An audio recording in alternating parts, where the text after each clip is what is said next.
At Christmas dinner, my daughter handed her stepmother a $15,000 designer handbag and announced, "This is for my biggest inspiration as a woman."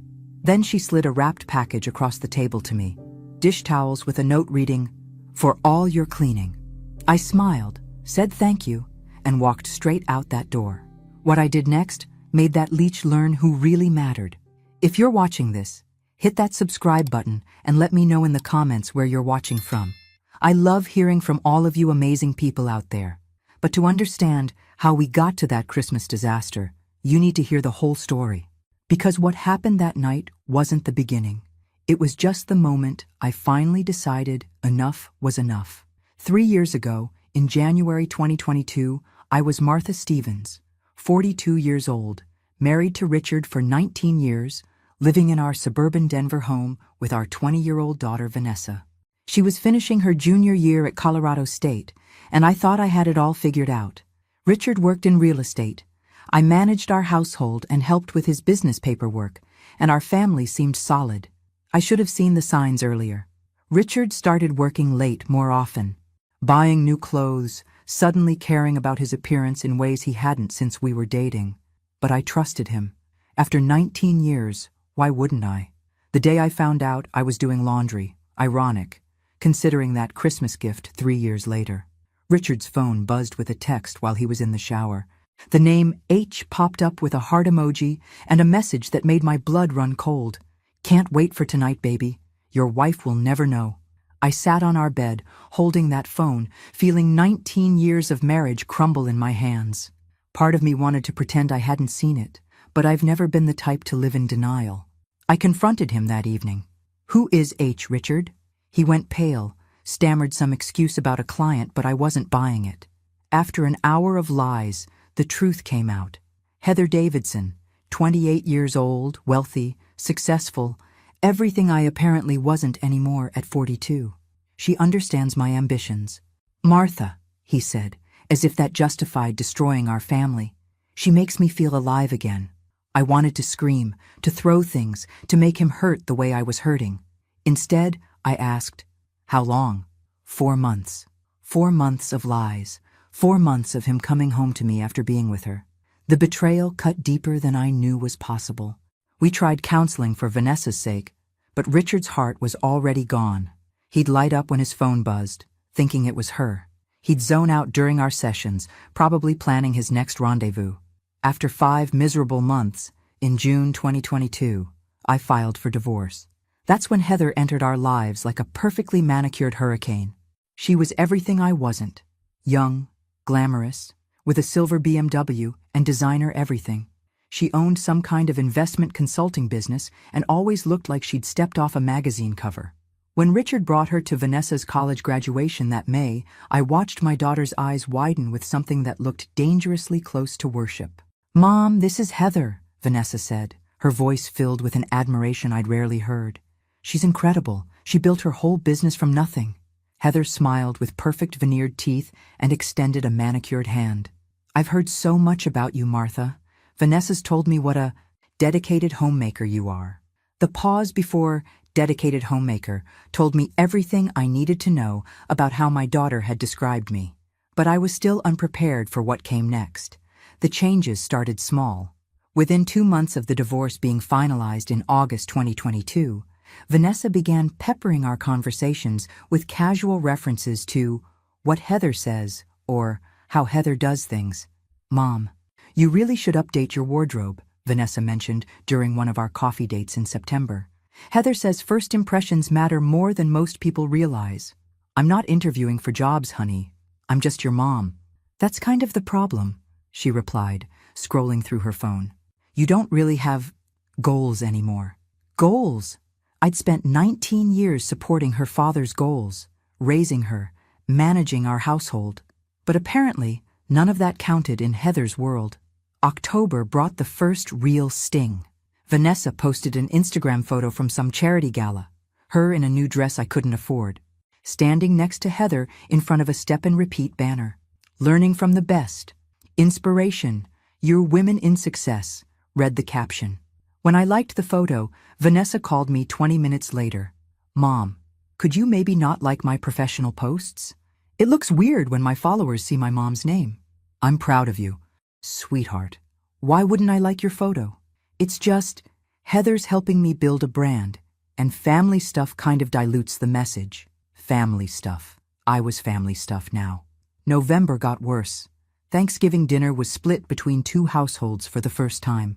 Vanessa spent the main meal with Richard and Heather, then stopped by my apartment for dessert, but only stayed 40 minutes before rushing off to some networking event Heather had organized.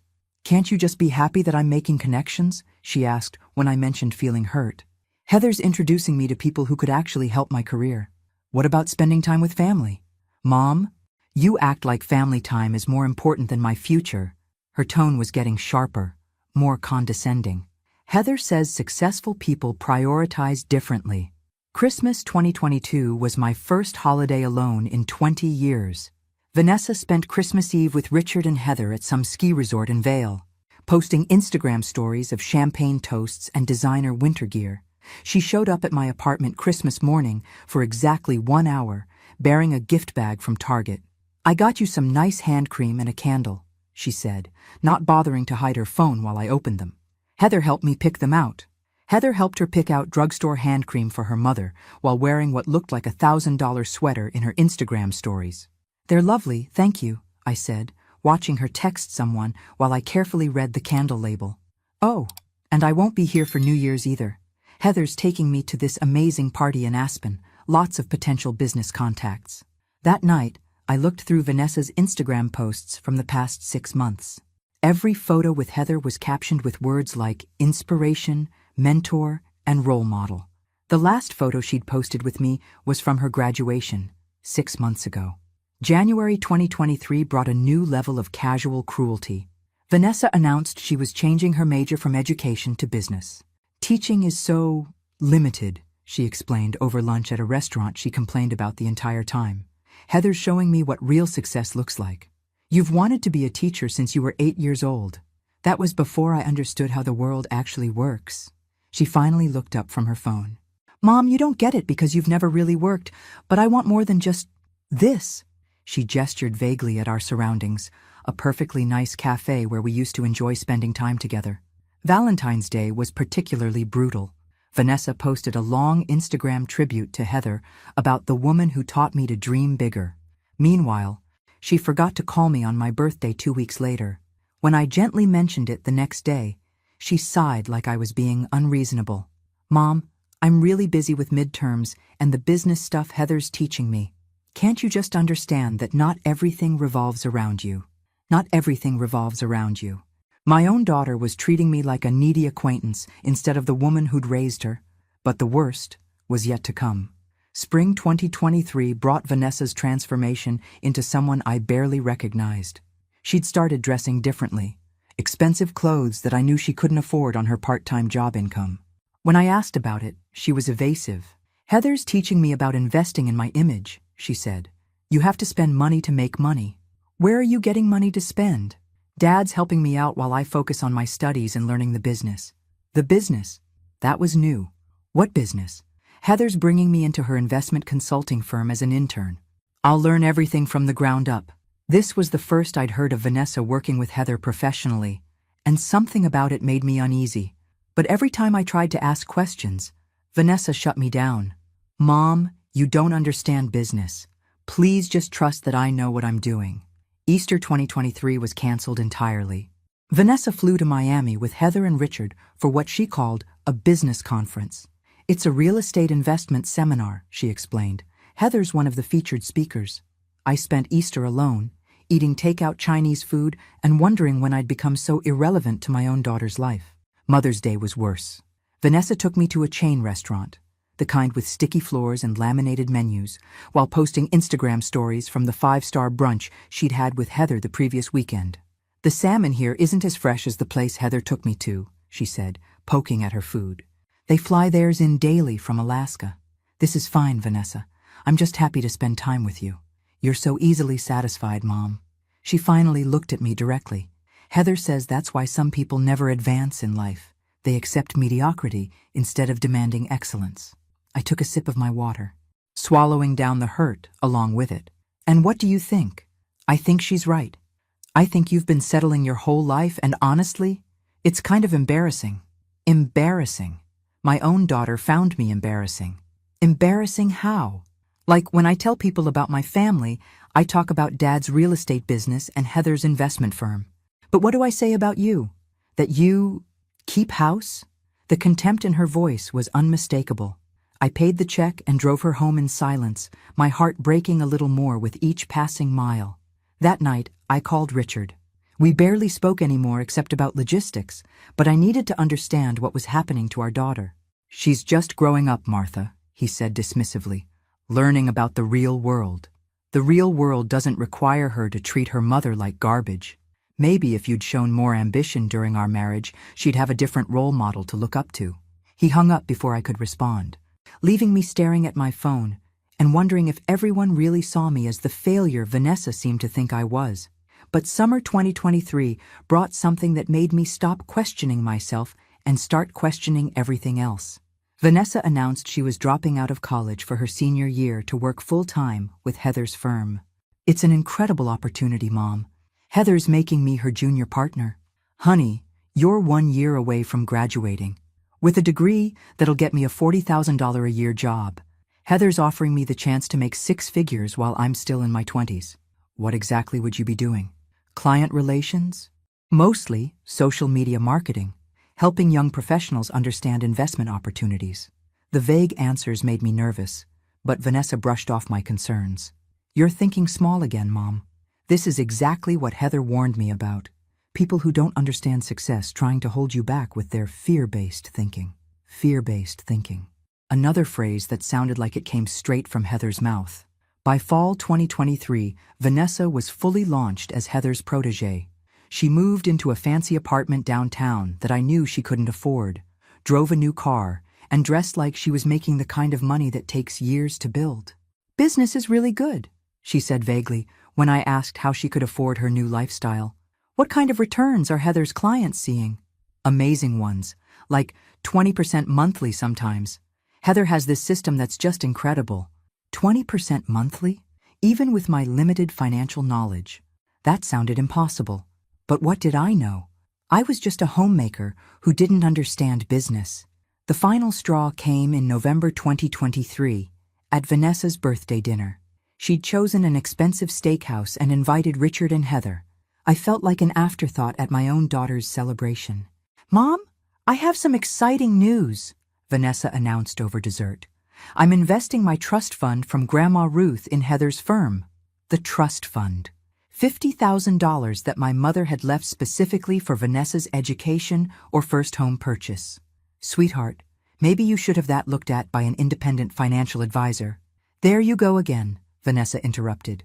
Always assuming the worst, always trying to limit me. Heather placed a perfectly manicured hand on Vanessa's arm. Your mother just wants to protect you, honey. Some people are naturally more risk-averse. The condescending smile that accompanied those words made my blood boil, but I kept quiet.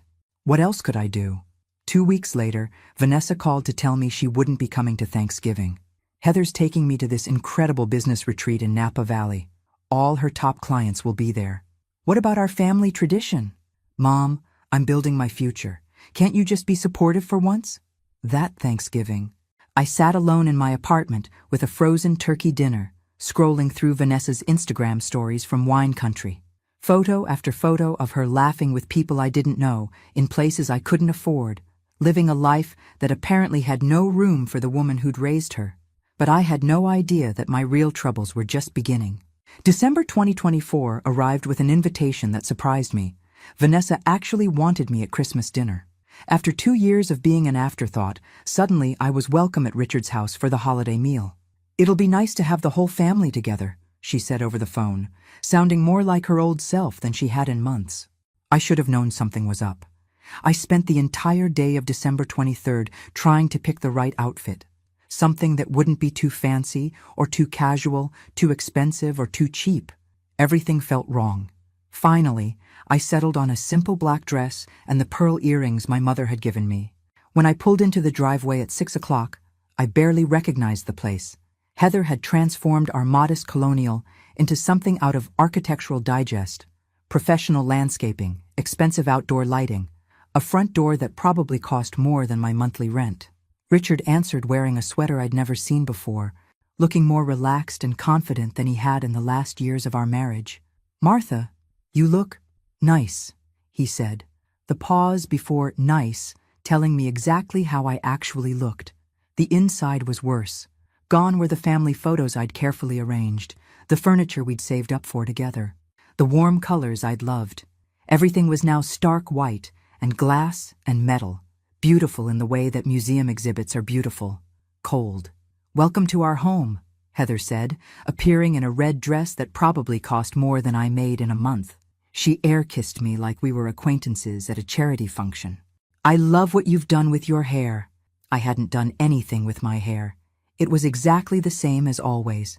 Vanessa bounded down the stairs wearing a new outfit that I immediately recognized as expensive, the kind of casual elegance that only comes with serious money. "Mom, you made it!" She hugged me quickly, then stepped back. "Don't you love what Heather's done with the place? It's like a complete transformation."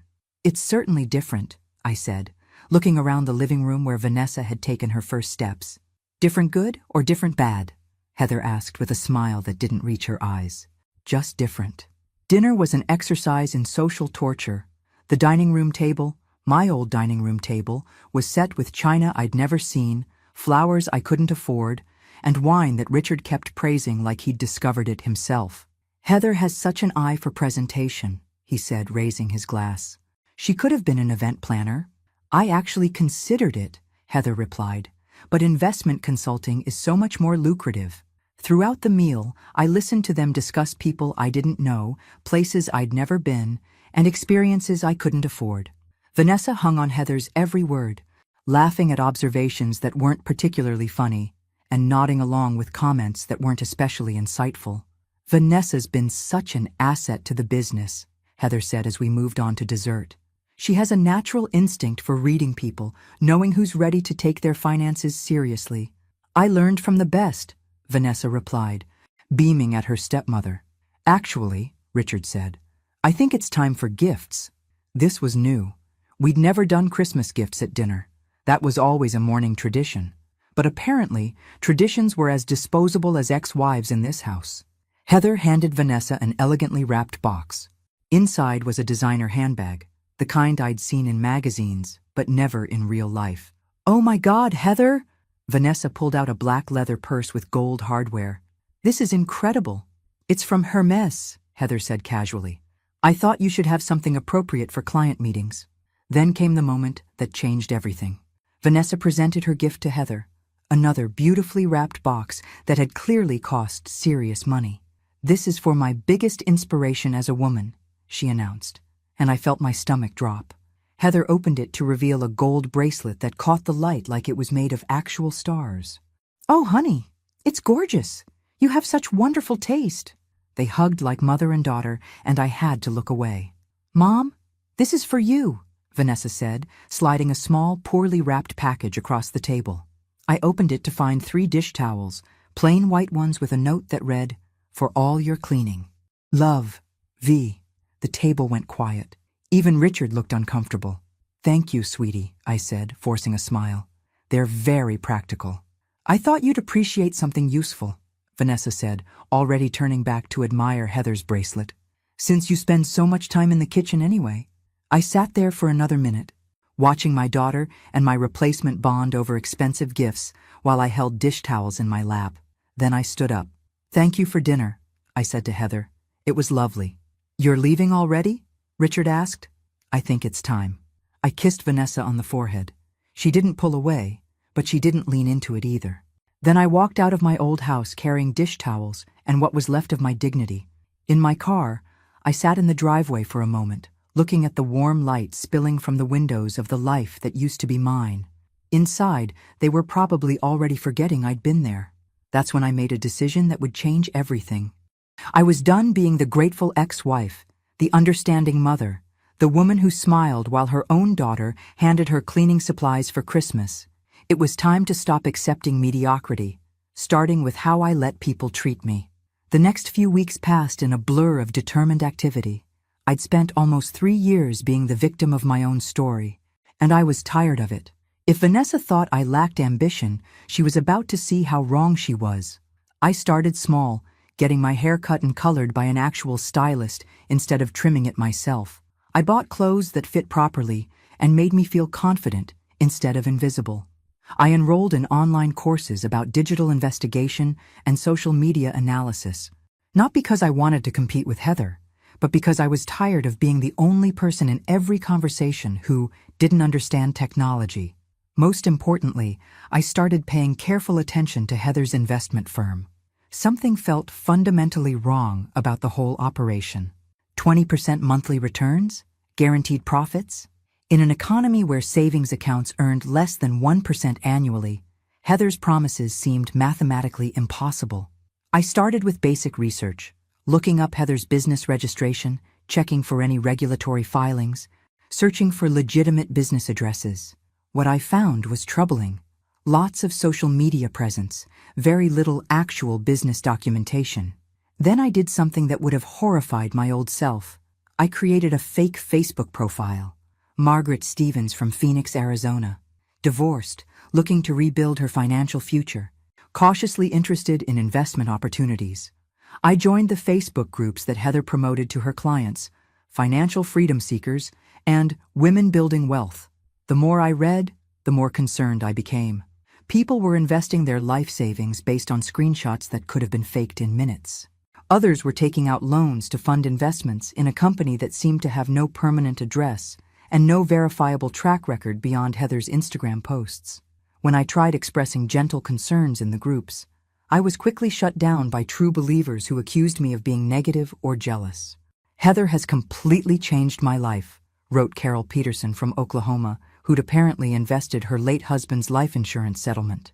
Finally, someone who doesn't patronize women about money, posted Linda Martinez from Tampa. The red flags were everywhere, but people wanted to believe so badly that they ignored them, including my daughter.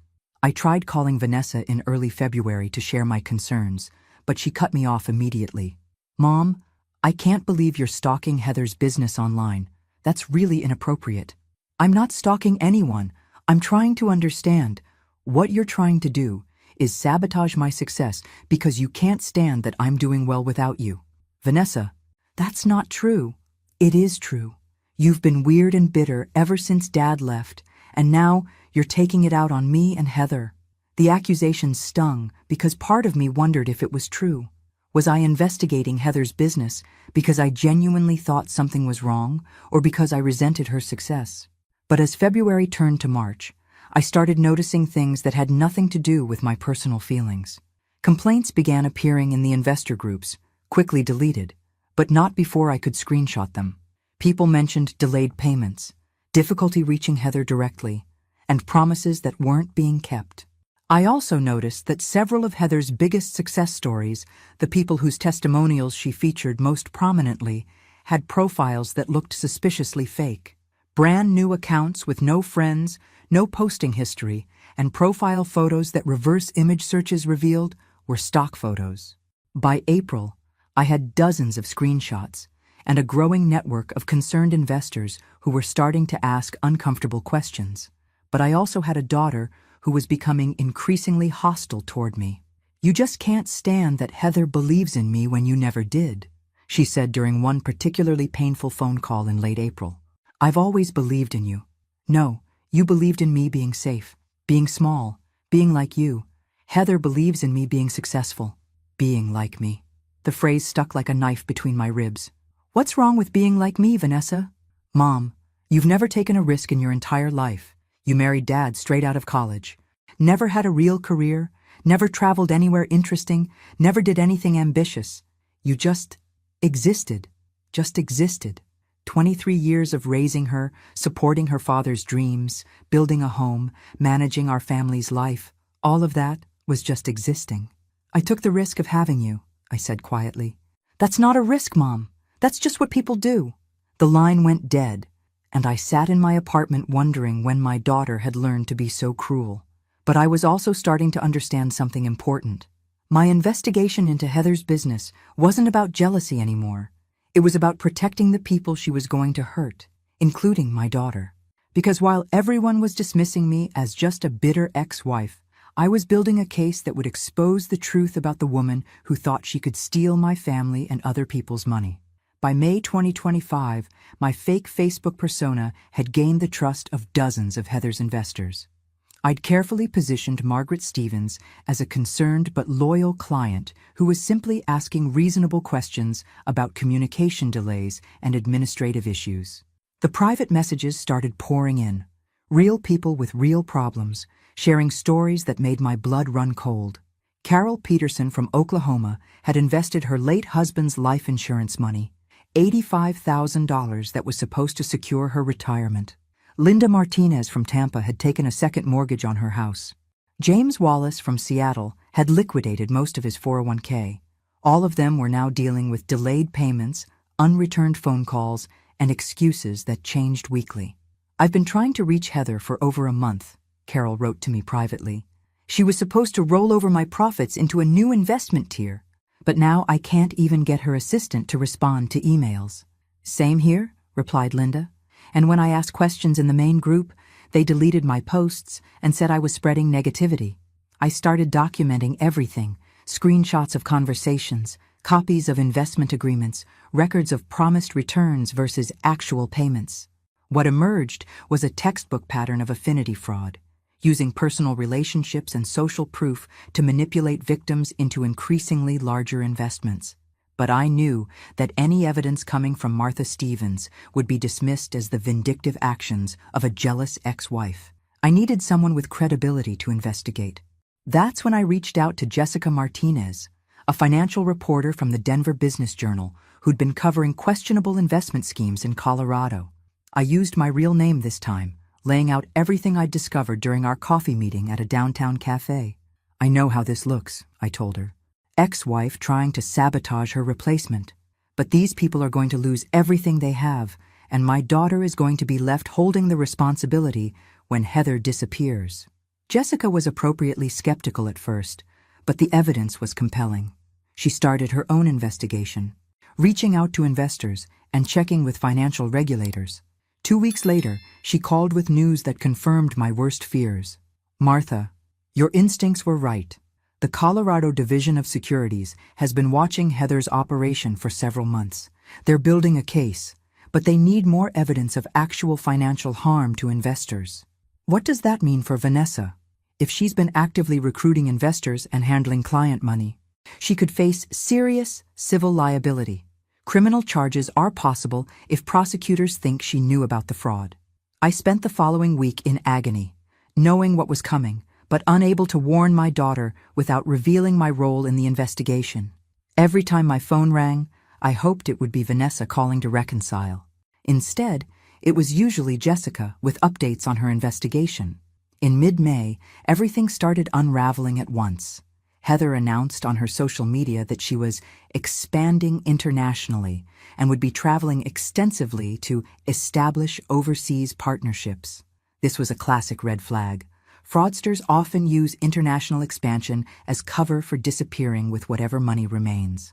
Then the complaints started going public. A few brave investors began posting in the Facebook groups about payment delays and communication problems. Instead of addressing the concerns, the group moderators started banning people and deleting posts. On May 23rd, Jessica published her exposé in the Denver Business Journal. The headline read, "Local investment firm under investigation for possible Ponzi scheme." Local news stations picked up the story within hours. By evening, Vanessa's name and photo were circulating on social media as Heather's business partner and client recruiting specialist. The phone calls started immediately. Reporters, angry investors, former clients demanding explanations. Vanessa's social media accounts were flooded with accusations and threats, and within 48 hours, Heather had vanished. No forwarding address, no goodbye message to clients, no explanation to the people who'd trusted her with their life savings. She simply disappeared, leaving Vanessa to face the consequences alone. Richard, predictably, claimed complete ignorance. He'd been deceived just like everyone else, he told reporters. The fact that he'd lost $50,000 of his own money somehow made him a victim rather than an enabler. My phone finally rang at 10:30 on the night of May 25th. Mom? Vanessa's voice was small and scared, nothing like the confident woman who'd been lecturing me about business success for the past 2 years. I'm here, honey. I think I'm in really big trouble. For the first time in months, my daughter needed me more than she needed Heather. And despite everything she'd put me through, all I wanted was to protect her. Tell me what happened, I said.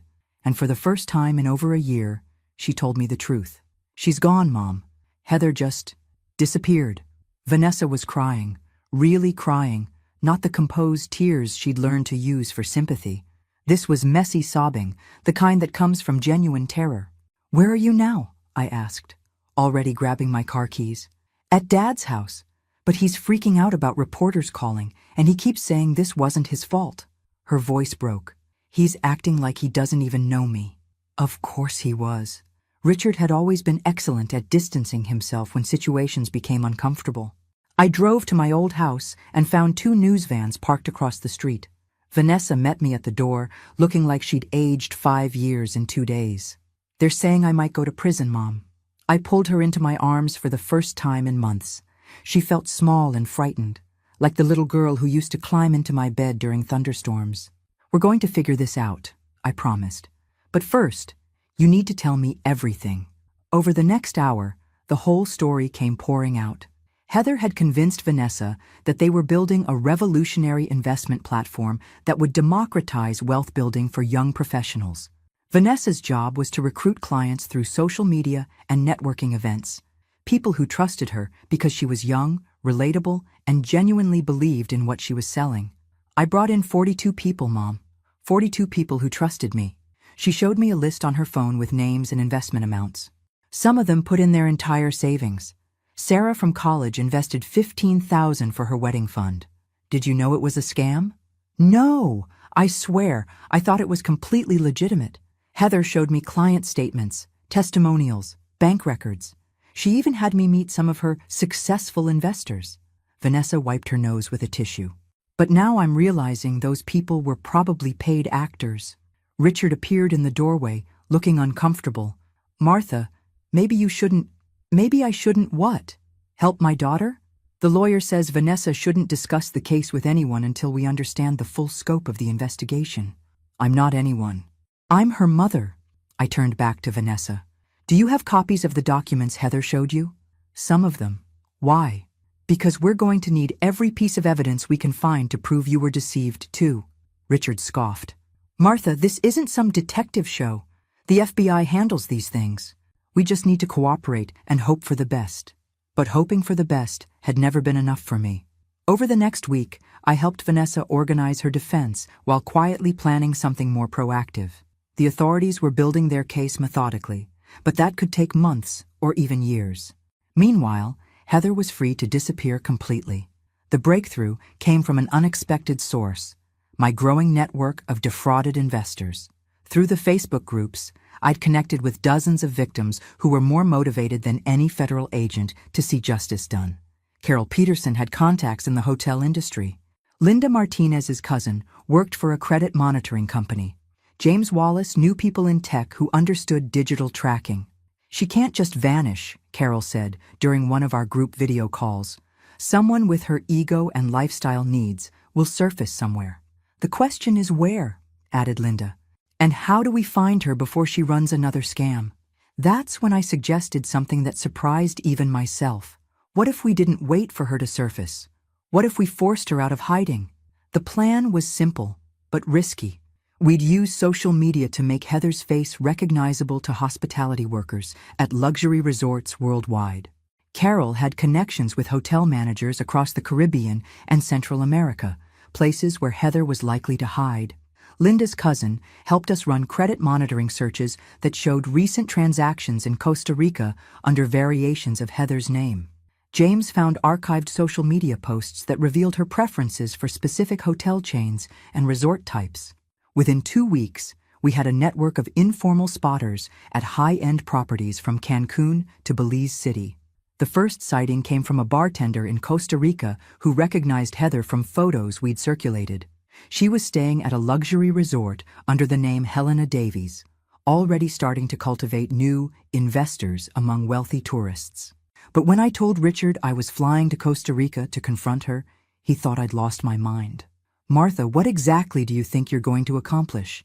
Even if you find her, you can't force her to come back. Maybe not, but I can make sure she doesn't disappear again. The truth was, I didn't have a master plan. I just knew that sitting around waiting for justice wasn't working for the victims, and it wasn't working for my daughter, who was facing potential criminal charges while the real architect of the scheme lived in paradise. But I also knew something that Richard didn't. I was tired of being underestimated. And sometimes, being underestimated was the greatest advantage you could have. Costa Rica was both terrifying and liberating. I'd never traveled anywhere exotic during my marriage. Richard always said we couldn't afford it, then spent the money on golf equipment instead. Now, at 45, I was on my first international solo trip, funded by Carol Peterson's determination to see justice done. The resort where Heather was staying was exactly what I'd expected. Remote enough to avoid casual recognition, luxurious enough to feed her ego.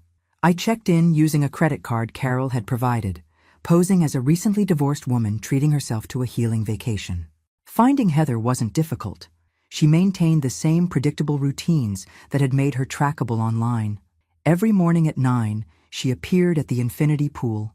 Every evening at 6, she held court at the poolside bar, already working to charm wealthy tourists with her investment expertise. She looked different, hair darker, style more understated, but the arrogance was unmistakable. She'd introduced herself to other guests as Helena Davies, a successful entrepreneur taking a well-deserved break from her demanding business. For 3 days, I observed and listened. She was already running a smaller version of her Denver operation, targeting fellow hotel guests with promises of exclusive investment opportunities. She'd learned nothing from the collapse of her previous scheme. On the 4th day, I made my approach. "Excuse me," I said, walking up to her poolside table where she was having lunch with an elderly couple from Chicago. "Aren't you Heather Davidson from Denver?" Her face went pale for just a moment before she recovered. "I'm sorry. You must have me confused with someone else." "Oh no, I'm quite sure. You worked with my daughter Vanessa Stevens on that investment business. I'm Martha, her mother." The couple from Chicago looked between us with growing interest. Heather's smile became razor sharp. "I'm afraid you're mistaken. And I'm trying to enjoy lunch with my friends here." "Of course you are. Just like you were trying to enjoy spending Carol Peterson's $85,000, or Linda Martinez's house equity, or James Wallace's retirement fund." "Security," Heather called. But I continued speaking to the Chicago couple. "You should be very careful about any investment advice this woman gives you. She's currently under federal investigation for running a Ponzi scheme in Colorado." Hotel security arrived, but I smiled politely and handed them a business card I'd had made. "I was just leaving.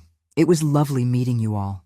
That night, Heather checked out of the resort, but I wasn't working alone anymore. The network of victims had evolved into something more coordinated. When Heather surfaced 3 days later in Panama, James's contact at the U.S. Embassy was ready. When she tried to check into a resort in Belize, Linda's hotel connections had already been alerted. For the first time in her criminal career, Heather found herself being hunted instead of hunting. The breakthrough came when she made her crucial mistake. She couldn't resist social media. Despite all the heat, Heather's need for validation was stronger than her survival instinct. She created a new Instagram account under Helena Davies and started posting again, subtle at first, then with increasing boldness. Pictures of tropical sunsets, expensive meals, designer outfits. Each post was carefully analyzed by our network of digital volunteers.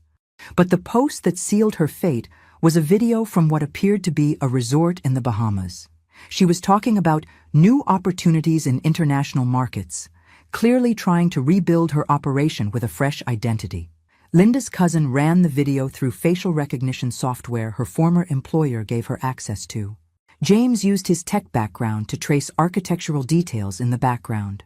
Within 12 hours, we had confirmed her location.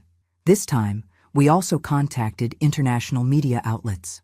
When Bahamian police knocked on Heather's hotel room door 2 days later, 3 news crews were waiting in the lobby. When she tried to leave through the service entrance, more reporters were positioned there with cameras rolling. The woman who'd built her fortune on image management found herself trapped by the very publicity she'd once craved. The video of her arrest went viral within hours. Heather Davidson, also known as Helena Davies, being led away in handcuffs while shouting about persecution and harassment. But the real victory wasn't her arrest. It was what we'd built in the process of hunting her down. The aftermath moved faster than anyone expected. Within a week of Heather's arrest in the Bahamas, the FBI had traced her financial activities across multiple states and countries. What they found was worse than any of us had imagined. Heather had been running variations of investment fraud for nearly 8 years, always moving before getting caught, always leaving devastated families in her wake. The Colorado scheme was just her most recent and largest operation. The evidence was overwhelming. Falsified bank statements, fake testimonials, forged regulatory documents, and a sophisticated network of shell companies designed to hide stolen money. Most importantly for Vanessa, investigators found clear proof that she'd been manipulated rather than complicit. Heather's private communications, recovered from seized devices, revealed detailed plans to use Vanessa as a young, trustworthy face for recruitment while keeping her ignorant of the fraud. Your daughter was a victim, not a co-conspirator, Agent Sarah Chen from the FBI's Financial Crimes Unit told us during a meeting in early June. Ms. Davidson specifically targeted her because of her youth and genuine belief in the business model. The relief on Vanessa's face was profound, but the legal vindication didn't erase the emotional damage. "I feel so stupid, Mom," she said during one of our daily phone calls. "How did I not see what was happening?" Because she was a professional, honey. Heather had been perfecting these techniques for years. She knew exactly how to make intelligent people feel special while stealing their money. But I should have listened to you. You tried to warn me, and I called you bitter and jealous. Vanessa, you were protecting something you believed in. That's not stupidity. That's loyalty. The problem wasn't your loyalty. It was that Heather didn't deserve it. Richard's situation was more complicated. While he wasn't criminally liable, he'd lost the $50,000 he'd invested and faced civil lawsuits from some of Vanessa's recruits who felt he should have provided better oversight. More painfully for him, the scandal had destroyed his reputation in Denver's real estate community. Several deals fell through when clients decided they didn't want to work with someone associated with the fraud, even tangentially. "I don't understand how this happened," he said during one of our few conversations. "Heather seemed so successful, so legitimate. She seemed that way because that's what she wanted you to see. You saw what you wanted to believe. What's that supposed to mean? Richard, you left me for someone who made you feel important and successful. You never asked hard questions about how she made her money because you were too busy enjoying the lifestyle it provided." He was quiet for a long moment. "Are you saying this is my fault?" "I'm saying we all made choices based on what we wanted to believe rather than what we needed to know." As summer progressed, our victim network had evolved into something more permanent and organized. What started as a desperate search for one criminal had become a model for financial fraud recovery that was attracting attention from law enforcement agencies across the country. Carol Peterson used her accounting background to help other victims organize financial documentation for their cases. Linda Martinez started support groups for people dealing with the trauma of financial betrayal. James Wallace developed digital tools for tracking suspicious investment schemes. And I found myself with a new purpose I'd never expected: helping other families navigate the aftermath of financial crimes. "You should consider getting a private investigator license," suggested Jessica Martinez, the reporter who'd helped expose Heather's scheme. "You have a real talent for this kind of work." A year ago, my own daughter thought I was too unambitious to have opinions about business. Now, a professional journalist was suggesting I become a detective. "People underestimate you, Martha," Jessica continued. "That's actually a huge advantage in this line of work." She was right. Being dismissed as just a homemaker had given me a kind of invisibility that proved incredibly useful. Criminals didn't see me coming because they assumed I didn't matter. But as fall approached, I was about to learn that our victory against Heather was both more and less complete than we'd hoped. The call came on a Tuesday morning in early September. Agent Chen had news that left me staring at my coffee cup in disbelief. "Martha, Heather Davidson has agreed to a plea agreement." "What kind of plea?" She's providing information about other fraud networks in exchange for a reduced sentence. Instead of 25 to 30 years, she'll serve 10 to 15 with possibility of parole in 8. 10 to 15 years for destroying hundreds of lives, for stealing millions of dollars, for manipulating my daughter and countless others into becoming unwitting accomplices. What about restitution for the victims? That's the complicated part. Most of the money is gone. She spent it maintaining her lifestyle and funding new operations. Victims might recover 20 to 30 cents on the dollar, if we're lucky. I hung up and sat in my kitchen for a long time, processing the bitter taste of incomplete justice. When I called Vanessa to share the news, her reaction mirrored my own frustration. Only 10 years? Mom, that's not nearly enough. Maybe not, but Heather's information is helping the FBI shut down other schemes. Sometimes justice is about more than just punishment. What do you mean? Her case is being used to train federal agents now. The victim network we built is being replicated in other cities. The techniques we use to track her are helping law enforcement agencies nationwide. You really think that matters? I think it means she didn't win, even if her sentence feels light. 3 months later, Heather was sentenced in federal court. I sat in the gallery with Carol, Linda, James, and 24 other victims as she finally faced consequences for her actions. She looked smaller in her orange jumpsuit, her perfect hair flat, and her confidence reduced to sullen defiance. When the judge asked if she had anything to say to her victims, she delivered a scripted apology that convinced no one. I take full responsibility for my actions and the harm they caused, she recited from notes her lawyer had obviously prepared. I hope someday I can make amends to those I've hurt. But when she thought no one was watching, I caught her rolling her eyes at the proceedings. Even facing a decade in prison, she felt no genuine remorse. After the sentencing, reporters interviewed several victims outside the courthouse. Carol spoke about losing her husband's life insurance money. Linda discussed nearly losing her house. James talked about the impact on his retirement security. When they turned to me, I had something different to say. Heather Davidson took a lot from all of us, but she also accidentally gave us something valuable. Proof that ordinary people can fight back against sophisticated criminals when they work together. She thought she could steal from us and disappear because we were just regular folks who didn't matter. She was wrong. That evening, Vanessa and I had dinner at the same chain restaurant where she'd once criticized the salmon and complained about my lack of ambition. "You know what's funny?" she said, cutting her fish. "This actually tastes pretty good. It always did. You just weren't paying attention." I wasn't paying attention to a lot of things. She reached across and squeezed my hand. "I'm sorry it took almost losing everything for me to realize what I already had." "You didn't lose everything, honey. You learned something important about yourself, that you're stronger than you knew. I learned that from watching you." As we drove home that night, I thought about the woman I'd been 3 years ago, devastated by divorce, humiliated by my daughter's rejection, convinced that my life was essentially over at 42. That woman would never have believed she could track international criminals, build advocacy networks, or find a new career in her mid-40s. But then again, that woman had never been tested by someone like Heather Davidson. Sometimes the worst thing that happens to you reveals capabilities you never knew you had. Not because the pain wasn't real, but because it forced you to become stronger than you ever thought possible. 1 year later, I was sitting in a congressional hearing room explaining to a subcommittee on financial crimes how victim networks could enhance traditional law enforcement efforts. The woman who'd once been dismissed as just a homemaker was now advising federal agencies on fraud prevention strategies. Vanessa sat in the gallery, beaming with pride as I presented our data on successful case resolutions and recovery rates. She'd started her own consulting business, helping small companies and individuals recognize and avoid financial scams. Her experience as a victim had become her area of expertise.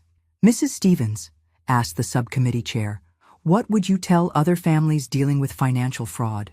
"I'd tell them that feeling helpless is normal, but being helpless isn't inevitable. Every skill you need to fight back already exists within your network of family and friends. You just have to be willing to use them and work together." After the hearing, Vanessa and I had lunch at a cafe near the Capitol building. "Mom, can I ask you something I've wondered about?" "Of course. That night you walked out of Christmas dinner. Did you already suspect Heather was running a scam? I stirred my coffee and considered the question. I knew something felt wrong about her business model, but honestly, I walked out because I was tired of being treated like I didn't matter. What do you mean? Honey, I spent 19 years of marriage making myself smaller so your father could feel bigger. Then I spent 2 years after the divorce letting you treat me the same way. That Christmas dinner wasn't really about dish towels. It was about respect. Vanessa was quiet for a moment. I wish I could take back all those awful things I said. You don't need to take them back. You needed to learn some hard lessons about what success actually means and who you can really trust. Those lessons wouldn't have stuck if they'd come easy. But I hurt you so badly. Yes, you did. But pain isn't always damage, sweetheart. Sometimes it's just growth wearing a disguise. We sat in comfortable silence, watching tourists and government workers hurry past the cafe windows. Do you ever wonder what would have happened if Heather hadn't been a criminal? Vanessa asked finally. If she'd really been the successful businesswoman she pretended to be, then your father would probably still be with her. You'd still be working for her, and I'd still be sitting in my apartment feeling sorry for myself. I reached across and squeezed her hand. So in a strange way, I'm grateful to her. Grateful. She forced me to stop accepting mediocrity, starting with how I let people treat me. She made me realize that being underestimated could be a strength instead of a weakness, and she gave me a purpose I never would have found otherwise. That evening, as my plane descended into Denver, I looked out at the city lights and thought about everything that had changed. Richard had quietly started dating someone new, a woman closer to his own age who seemed genuinely nice and had no interest in stealing anyone's family. Heather was serving her sentence in federal prison, her social media accounts permanently suspended and her appeals repeatedly denied. And I was returning home to a life I'd built for myself, not around someone else's dreams or expectations. The Fraud Recovery Network had grown into a national organization with volunteer chapters in 43 states. We'd helped recover over $12 million for victims and assisted law enforcement in prosecuting more than 75 scammers. But the victory I was most proud of wasn't measured in dollars or convictions. It was the relationship I'd rebuilt with my daughter, stronger now because it was based on mutual respect instead of obligation or guilt. The next morning, Vanessa called with news that made me laugh out loud. Mom, you're not going to believe this. Dad asked me to ask if you'd consider consulting on a real estate deal he's working on. He wants my business advice? Apparently, you've developed quite a reputation in certain circles. He said, and I quote, "Your mother has become someone you definitely don't want to bet against." I thought about the woman I'd been 3 years ago, grateful for dish towels and desperate for scraps of affection from her own family. Then I thought about the woman I'd become, someone who'd turned her greatest humiliation into her greatest strength. Tell your father I'm flattered, but I'm too busy building my own work to help him with his. It was true. At 45, I was just getting started. The scared, apologetic woman who'd walked out of that Christmas dinner was gone forever, replaced by someone who knew exactly what she was worth. Sometimes the best revenge isn't getting even. It's becoming someone so successful that your enemy's opinions become irrelevant. 3 years ago, Heather Davidson thought she'd stolen my life. Instead, she'd accidentally forced me to build a better one. The joke, as it turned out, was on her. Thanks for listening. Don't forget to subscribe and feel free to share your story in the comments. Your voice matters.